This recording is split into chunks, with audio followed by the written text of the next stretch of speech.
Card వచ్చింది మాకు రాలేదు కార్డు. మరి మాకు బాధ ఉండదా? మరి నువ్వు అన్ని చేశానే అన్నావు, మరి ఏం చేస్తున్నావు? లేడీస్ కి అయినా ఇల్లు ఇస్తాను, ఇల్లు లేదు, కార్డు ఇస్తాను, కార్డు లేదు. మరి మేము ఎన్ని సంవత్సరాలు కాకుండా ఏం చీరలు ఇస్తాడు?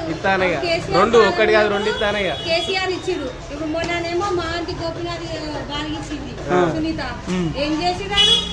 ఏదైనా కంప్లైంట్ ఇస్తే జల్లి రాడు, నీళ్ళ ప్రాబ్లం ఉంటుంది. ఏం చేస్తాడు? ఈ కేసీఆర్ కంప్లైంట్ ఇవ్వగానే రెండో రోజుకే వచ్చి కంప్లైంట్ చేసుకోతుంది.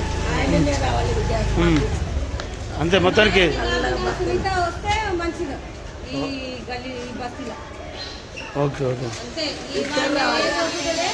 ఆయన రేవంత్ రెడ్డి చేసింది ఏం లేదు. మహిళలు 2,500 పోయినాయి, రేషన్ కార్డులు పోయినాయి, ఇల్లు ఇస్తాను, ఇల్లు లేని ఏం లేదు.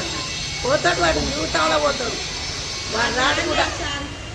వాడి మొక్కకి పెండనే కొడతారు. ఎవరైనా మంచి చేస్తే మంచిని గుర్తు చేస్తారు, చెడు చేసిన గుర్తు చేస్తారు. మాకు ముసలోళ్ళకి అన్యాయం చేసిండు వాడిని నోట్ల మనవే. ముసలోళ్ళ ఉసురు ముడుతుంది వానికి.